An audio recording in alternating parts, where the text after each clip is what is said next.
Hello, so today we're going to be talking about augments, and this is going to be a general augment guide that can help you in planning and picking your augments in the game of TFT with a little bit of a set 14 twist. If you like my content, please make sure to like and subscribe because it does help me out as a smaller TFT content creator. Like I said, this is going to be a general augment guide where I'm going to try and give a framework and general understanding of like, hey, at certain points in the game, which augments might be stronger, at certain points in the game, what makes sense thematically with your board and your synergies. If you want to see some practical examples and actual gameplay of that, purple borders on my channel are VOD reviews where I go through the game from start to finish. So you can actually check out some of those. One that's really good with like themes and ideas is this Win Streak Galio game, for example. But you can check out some of those VOD reviews from the recent set as well as the recent patch, and then trying to fill in the gaps of whatever this video gives you in framework, and then see it also as practical. But either way, let's get straight into the topic, which is talk about augments today. So when we're thinking about augments, I like to classify them as like augment types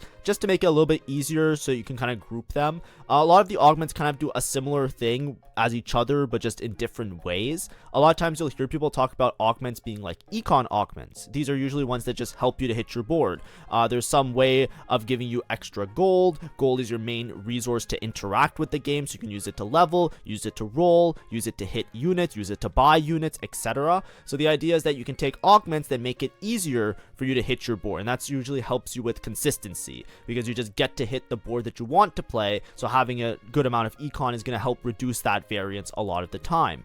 Additionally, there's augments that are combat augments. This is like the main two categories, usually econ and combat. Combat is like making your board stronger, not necessarily helping you to hit your board, but giving your board some sort of buff, some sort of power, some sort of power spike. It'll either be to help certain units do more damage, it could be to increase the general bulk of your board, to increase the amount of components or items that you have so you can itemize your carries. A lot of these can be classified as combat augments, just things that are making your board stronger in some way.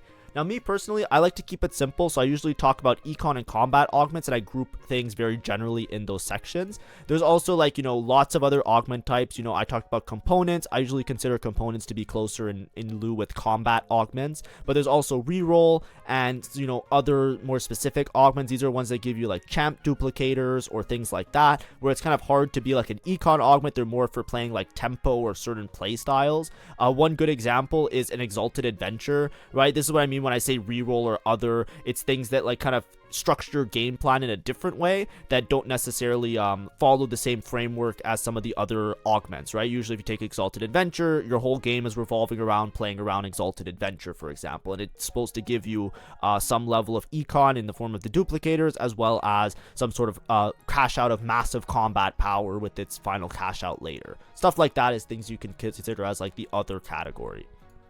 But either way, when you're thinking about the game of TFT, it's really important to understand that augments are better at different points in the game, or augment types typically are better at different points in the game. So there's typically an augment prioritization that you can use, especially if you're struggling to decide what to pick early in a game. For example, a lot of times early, econ is way more important than combat. Combat augments aren't super great early in the game because, like, if you're thinking about your stage 2, often you don't have very strong units. The combat augments aren't going to super sway fights in a lot of ways. So a lot of times you're better off just taking econ early because of the idea of establishing your bank and making a lot of interest, right? If you can make gold a lot earlier in the game, it will multiply. It has like an exponential effect where you're going to get more gold for later in the game. So a lot of times econ augments are extremely powerful on those early stages of the game, and it actually becomes a lot worse late game because then it's typically more like a bailout. But the idea is that, like, taking econ on stage 2, for example, as your first augment often will help you a lot more than something like like, not all the time, of course, it's board dependent, we'll talk about that later, but a lot of times it's something that will help you a lot later because it allows you to make those early interest intervals. So typically it's a prioritization that you would have. Typically late game as well, by the end of the game, your econ should already be in a good spot. You've already made a lot of interest throughout the game. You've managed it effectively. combat becomes really powerful. Late game combat options can sway a lot of those fights, especially when you're in stage 4 and stage 5. Losing a fight will lose you a lot of HP, which can equate to a lot of placements lost. So having the power spike of the combat and completing your board with something that makes sense, right? Filling in the gap between your items and your units and your synergies, and finding a combat augment that can slot in like a puzzle piece is often the best choice late. And a lot of times econ kind of falls off. You don't really want to have econ that much later because you should already have hit your board or have a good option towards hitting your board, and then it becomes more of like a bailout. So typically you're prioritizing to have combat a lot later in the game.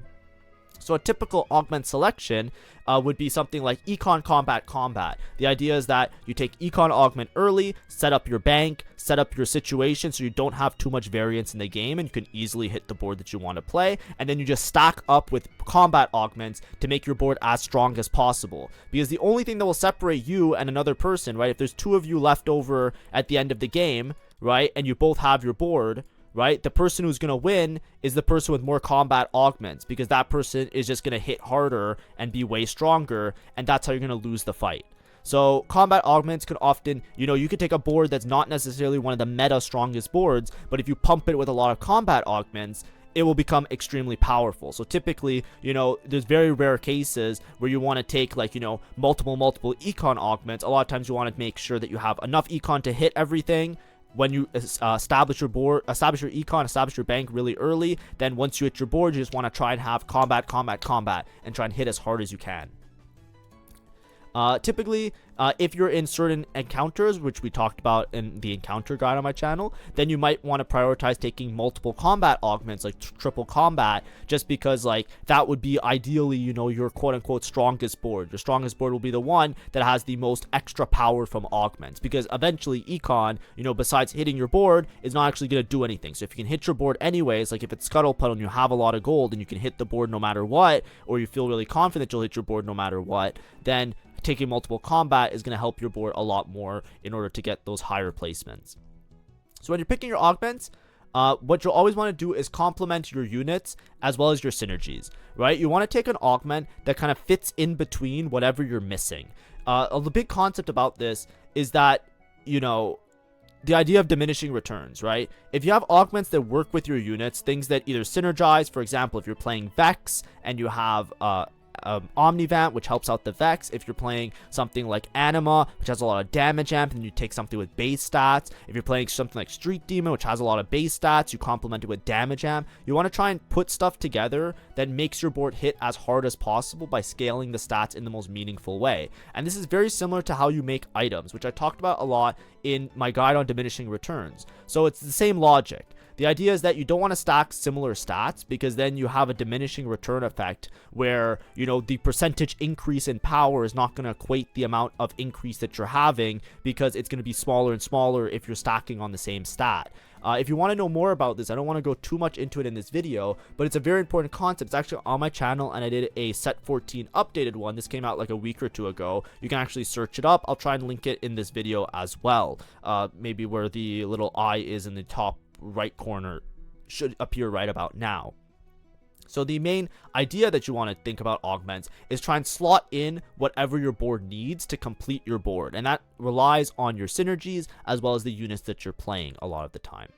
Of course, there's also augment bailouts, right? So, your last augment can maybe like help you complete your board. I always recommend that you shouldn't be playing for bailouts. Try and play consistently, take your early econ, and then try and hit your combats. Sometimes you might be in a spot where you're really broke, or, you just hit the bailout of all bailouts, the call to chaos, the hope and pray that you just get exactly what you need from just a really powerful prismatic. Of course, that's still fine, but what I always recommend is try and structure yourself in such a way. If you see that you need econ, take an econ augment. If you see that you need items, take an item augment. If you see that you're fine on both items and econ, then start to take combat. Make sure that you're always ahead of the game and making sure that you're taking whatever your board is missing at all stages. Now, let's talk a little bit about some mechanics with augments. Just in case you don't know these things, there is something in the game called Augment Tailoring. So what Augment Tailoring is that if you play units of a synergy, you have an increased chance of hitting related augments. So this is something that exists in the game for a while. It doesn't work on stage 2. Like people say it doesn't work. I always if I'm tailoring, I tailor all the time just in case, but it should only work on stage 3 and stage 4. But the idea is that, like, let's say you're playing a bunch of Slayer units. There's a small increase in the chance of you seeing things like lethal rerouting, which is a Slayer related augment, as well as something like a Slayer crest, giving you a Slayer emblem. This is an important thing, because if you're trying to play a particular comp, or if you really want to get certain synergies or augments that fit with the certain augments or traits or stuff that fits with the board that you have, having those synergies in before an augment round can give you a small increase. It's not guaranteed by any means, but it is something that will help you. And also, likewise, if you're planning on pivoting your board or playing towards something else, it can often help to tailor right before augment rounds to make sure that you're giving yourself the best chance of hitting augments that would make sense with your board still. There's also this idea of thinning or milling. I don't know if people know milling, but the idea is basically, with augments, if you don't know, you cannot be offered the same augment twice. This doesn't apply if it is like a plus version or if it is a prismatic versus a gold augment. What I'm trying to say is that, let's say you're playing in an encounter and you see transistor and you roll past transistor, you will not be offered transistor again. Same with any augment. If you roll past an augment, or if you do not select an augment, you will not be offered it again. It's part of, like, you know, a little bit like bad luck protection, you know, like pity luck, similar mechanism, right? If you're not taking an augment, you're assumed to just not need the augment, and then you don't get it offered again. That's like a system mechanic in TFT. So this is really important, because, like, obviously if you're thinking about playing something, don't expect to see it later. So just take it if it's good for you now, and if something's really good for you, take it. But at the same time, you can also use it a little bit to thin the deck or to mill the deck. I know milling from Yu-Gi-Oh! I don't know if y'all played Yu-Gi-Oh! But, you know, that's where I got that word from. But the idea is that if you see augments, you can actually roll a lot of augments, and you can actually you know, block yourself out from seeing those later augments, and then combined with augment tailoring, you might be able to hit something that you really want, or try and like fish for particular augments. This is particularly potent on encounters where all the augments are the same type. So for example, Annie encounter where all of the augments are gold, or specifically with Zack encounter where it's like all the augments are prismatics. This can matter a lot, especially since, like, you know, especially with prismatics, it's a lot more apparent, because with prismatics, there's a lot less prismatics that exist. So, like, you know, if you're fishing for a particular emblem, for example, it's one of those crazy games, you can actually fish pretty effectively to find or give yourself a good chance of hitting. Now, it's not a valid strategy. I'm not saying this is like a valid thing to do all the time. It's just something to keep in mind, especially if you're trying to play towards bailouts. It's just a system mechanic that I want to introduce and tell everybody about here. So we talked about augments, we talked about like milling, we talked about all the like general aspects about picking augments. Now let's talk about a general framework that you would be picking your augments with. The idea is you ask yourself two simple questions. Does this make me stronger now? Or can I agree to be stronger later? These are the main two questions you should always ask yourself before picking an augment. You ask yourself, do I need this augment to make me stronger now? Or do I take this augment so that I can be stronger later? If the augment does not make sense with your board, then the answer will be no to both of these questions, and you roll past the augment, right? If the answer is no, then you roll the augment, right? If it doesn't make you stronger and you can't agree to make it stronger later, then you just roll past the augment. It's irrelevant to you. But this is the idea that you should always look for. You either want to make your board stronger because you're playing around winning the rounds and you're playing to win streak, or you want to greed in order to have some sort of power in the future that is going to make you a threat and convert to a top 4. That's particularly like if you're lose streaking, or if you're trying to employ one of those types of strategies where you're going to try and like maybe cipher cash out, something like that. Another thing that's really important is think about your board when you think about your augments, right? So for example, with board evaluation, do I have a stable front line? Do I have good damage? What are my short and long-term goals for this game? This is another 3 questions you can ask yourself. Board evaluation comes into play whenever you are thinking about your augment selection, because you care a lot about deciding, you know, does this make me stronger, or can I agree to be stronger later? That comes into a lot of you looking at your board and understanding whether your board is strong or weak and what your board needs in order to become stronger. Because if you can't identify that, then you won't be able to properly pick your augment. So for example, if you have a stable front line, you might want to have more damage. Take augments that give you damage. If you have good damage, let's say you have triple damage items, you have your backline carries already set up and good to go, you have a good plan for your backline, then you might want to take an augment that helps with your front line. Fill in the gaps. Fill in the gaps that make your board strong. Because if you have a glass cannon that your backline is so good, you better hope that they can do a lot of damage. Because if you don't have a stable front line, they're going to be dead first and your backline's going to die anyways, right? Try and complement your board in a way that is meaningful. And then I always recommend ask yourself, what are your short and long term goals for this game, right? What are you trying to do this round? What are you trying to do next round? Are you trying to win? Are you trying to lose? Are you trying to like level up? What are you trying to do this round? And then what is your goal at the end? What board are you aiming to play? You should always have a plan. Having a plan, even if it's a bad plan, is way better than not having a plan at all. And with this, always pick thematically. Picking thematically, what I mean by that, if you're strong, continue being strong. If you're weak, continue being weak and maybe play more into the cash out. It doesn't make sense, for example, if you're extremely strong, to just pick an augment that just says like, hey, we're going to make you weak for the next 3 rounds. It's like, pick stuff that makes sense with what your board is. Always, always, always. And if you don't know what makes sense with your board, then you just have to work on your board evaluation, which is completely separate. But that's like the idea of just asking yourself these questions, try and break it down into simpler ideas. Does it make me stronger? Can I read for later? And then also evaluate your board. Which part of your board is the part that is lacking that you want to give yourself an augment? Even if an augment is broken, even an augment is weak, the idea is that if you pick an augment that fills in a gap in your board, it will help you out a lot more than just taking something for the sake of it being good and then just trying to play around the augment, just losing anyways because you didn't properly identify what your board needs. So here, I'm going to have a couple small examples to talk about like picking thematically, as well as evaluating some boards that are a little bit unconventional. I didn't want to just pick like a standard board and just say, what is this board missing? Because I think that that's like the part that's really easy, obviously. So I picked some boards from my games that were a little bit awkward and weird, and I want to just talk about them and use the idea of board evaluation and augment picking to tell you what I would recommend taking in these spots, and then I'll tell you what I ended up taking and how it went. So this board, for example, this is a very weird and strange game that I was playing. I had caretakers. It's a little bit small, so hopefully you guys can see. But I had caretakers, Darius. That's why I have a Darius 3 on level 7. I just hit a bunch of Dariuses on the way up.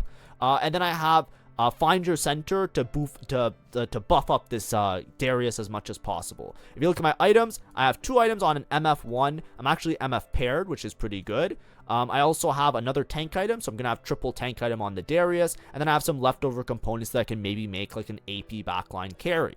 So if we ask ourselves, first of all, our board evaluation, right? So we'll put BE, board evaluation, right?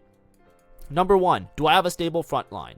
Yes. I have this Darius 3, and I have 2 augments dedicated to front line, right? The caretakers as well as the find your center are dedicated towards my front line. So my front line is good. That is good to go. We are fine. It is strong. We are happy. The number 2 option, right, is my backline stable, right? It's like the rest of my board, right? These aren't really backline units, and as you can see, I don't have that much damage. I do have 2 backline items. Sorry, I accidentally erased everything.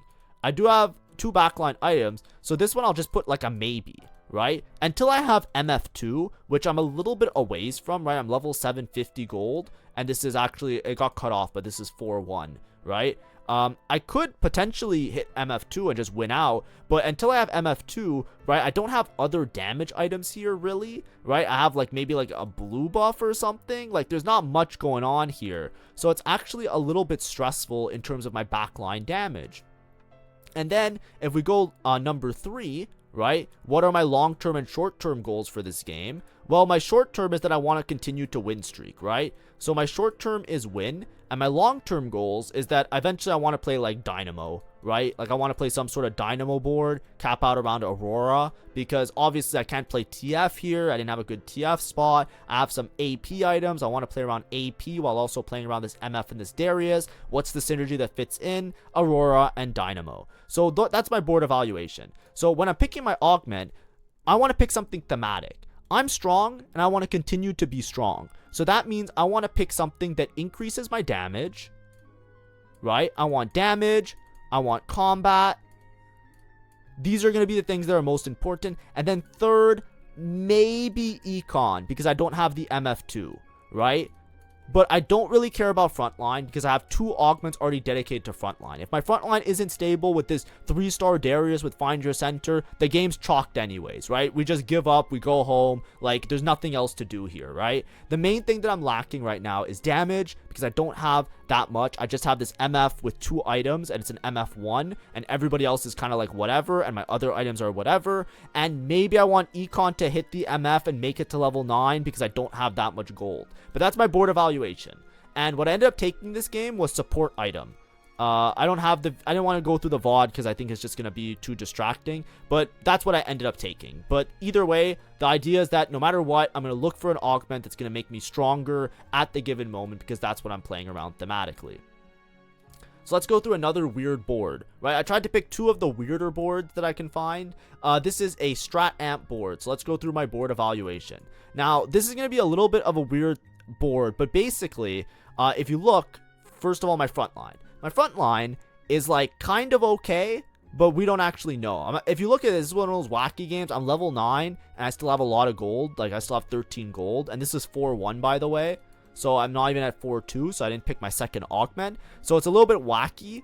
But if you look, my front line looks kind of okay because you have to understand this is on 4-1. 4-1, I have Kabuko, I have this guy, I have this guy, I have Nico 1, yes, but I also have good frontline items, right? I have an Orn artifact for frontline, I have this guy upgraded, and then I can also put in some other units. I didn't play my Echo yet. I'm going to put in my Echo this turn. I'm just swapping around my units. This is a screenshot from in between, right? So if we look at my front line, I would say my front line is okay. It's not it's not great, it's not amazing, but it's okay. Now, if we look at my back line, the thing is I'm trying to play amp, but I don't have 5 amp yet.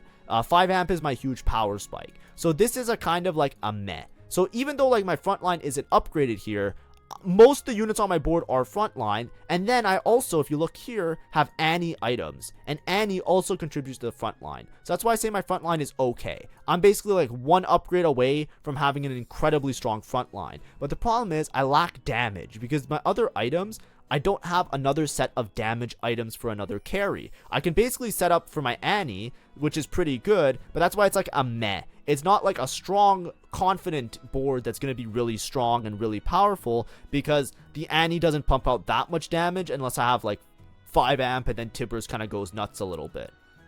And then if I go 3, what are my long-term goals? My long-term goals are obviously to play amp. And then also, if you look here, I have very low HP, so I have to win right now. That's my short-term goals. Like, I need to win instantly. So because I have this big condition where I'm 18 HP, I don't want to lose the next round. I don't have time to greed. I don't have time to do anything else. Because my front line is okay, the real sour point here is actually my damage. So what do I want as my augment? The augment that I would take is anything that gives me extra damage here, right? I can also take extra items because I could itemize multiple units here, right? I could itemize, you know, Viego, Kabuko, Yumi. There's lots of units that I can itemize. Now, this game, it ended up being a first because, you know, after this round, I won this round because my Annie was stable enough to win on 4-1. Then on 4-2, I hit Samira because I'm level 9. I had good odds. I already rolled a bunch of gold here. It was one of those crazy games. And I ended up winning out because, like, 5 amp is just extremely strong. The augment that I took this game was, I think it was support item, but basically it was just a combat augment, right? Anything that provides any sort of power. The other 2 augments are irrelevant here because I'm playing around an amp board, so I just took like whatever I could. I had calculated loss, so I just have a lot of econ, a lot of free rerolls, and that's basically how I got to this point. But the main idea is that, you know, the front line, even though they're not upgraded, you have to look, right? If you have a lot of units dedicated to front line, and you have a lot of items that can work out in front line, you should be fine for front line. So here, especially when you're really low HP, you're going to want something that's going to give you some immediate power. You could also, you know, go for a bailout in some of these cases, but especially with amp, all you really need is 1 Samira. So as long as you're like in a decent spot, you can actually convert it to a win.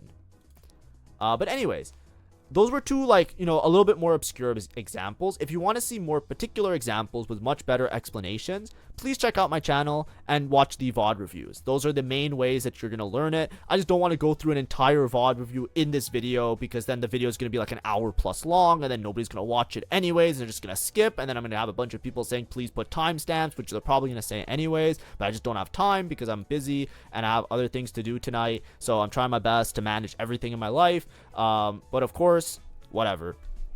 Check out the VOD reviews if you want more. Factor encounter.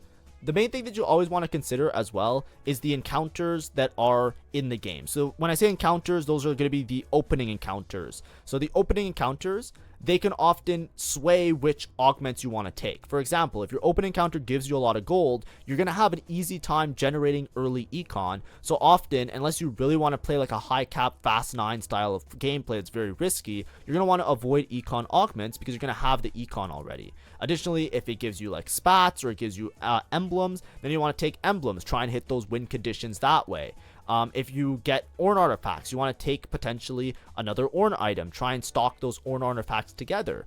This is a concept that I talk about in my encounter guide, which is also on my channel. You can check it out. I'll try and link it as well in this part of the video near the eye. If it doesn't work, it doesn't work, but I'll try my best. But the idea is that based on your opening encounter, it will change the ideas that you will, or sorry, it will change your concepts of what augments you want to take and maybe what comps you want to play towards, because you want to take into account that the encounters in order to properly cap your board in a meaningful way. Some additional tips. Of course, read the entire augment. There's a lot of augments where they say something like a little bit extra at the end that is very important. So for example, like let's say you're taking I'm trying to pick one of these emblem ones, right? Like this one, right? Gain a dynamo emblem and a misfortune, right? Like these things can matter a lot, and a BF sword, right? If this BF sword makes a completed item and this misfortune completes your board, it makes the augment a lot better than just a dynamo emblem. It applies a lot with some of the other augments. So for example, like what's a good example? The leveling one, slamming. That's the one I was thinking of, right? Slamming, right? You gain a component and you gain the 2 XP. This is like the idea of reading the whole augment, right? Gaining a random component, especially early game, could be very powerful because this component could complete your items. If you have 3 items and you're trying to slam all of your components, this can help you have 2 items, which actually makes you a lot stronger, which can help you to win streak. And if you're win streaking while having slamming, which is basically an econ augment, right? It's giving you 2 XP per turn, which is basically the equivalent of 2 gold per turn. It helps you to tempo and play very aggressively, which is why slamming is just generally, like, you know, when you think about econ augments, is often considered or generally considered to be one of the better ones, because you can often have a really good spot from just playing around the components. But that also matters, like, based on if you actually have like an odd number of components. Slamming is a lot worse if you have an even number of components, right? If you have 2 components and you take slamming, it's like, well, you're not going to make 2 whole items here, so you're going to be equally as strong as anybody anyways. You're just gonna have an extra component, which then makes it a lot worse in those type of situations. That's like the idea that I'm trying to tell you. Make sure to read everything that the augment gives, because it can actually sway you one way or the other, right? If I had 2 econ augments and I had like 3 components, I would take slamming over the other one because I can make my 2 items and I can be a lot stronger, which will help me out in the long run, as opposed to take another econ augment that might not work, and then vice versa. Same explanation applies both ways. Often with augments as well, you have to balance between the augment strength and flexibility. A lot of the augments that are extremely powerful usually force you to do a particular thing or play a particular way, and that can often put you in a bad spot or can put you in an awkward spot. Think of stuff that's like really flexible, just like a general item augment, like big grab bag. Big grab bag starts with a B, right? This is like very flexible, as opposed to something like board of directors, which got nerfed. I think it got nerfed like 2 patches in a row. That was generally very strong, but it's also very forcing. Like, you have to have a good spot for it and play towards that particular spot. So you have to try and often balance augment strengths that could make your board extremely powerful at any given moment, and the idea of being able to play flexibly, and that's part of the balance of augments. Additionally, you know, plan around your augment rounds, right? You want to roll and spike your board on the augment rounds where possible. So that's like your 4-1, your 3-1, your 4-2, your 3-2, and your 2-2.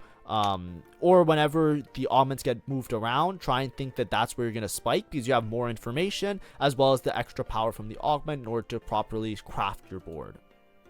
Of course, if you want more examples, I'll say it one more time just in case people skip around in the video. VOD reviews are a great way on my channel where I go through my augment selection process, because I basically go through every point of the game. So you can actually go through these videos and check out the exact moments where I pick the augments, and I'll explain, hey, this is what my board has, this is what I want, this is what I think is good here. And if I make a mistake or if I do something a little bit off the cuff or a little bit different, I'll also mention it in those videos as well. But anyways, thanks for watching. Hopefully this was a fun and good video. Tomorrow, there is no more built diff, but I think I will do a hero augment guide, because the hero augments are starting to be a little bit more popular, and I think they're a little bit more relevant. Some of them got buffed and a little bit patched up this patch, so we'll talk about the hero augments tomorrow, so look forward to that. Build diff isn't in the game this set, so that won't be a part of the guide. It will just be the hero guide tomorrow. Thank you for watching, have a great day, and see ya. Bye bye.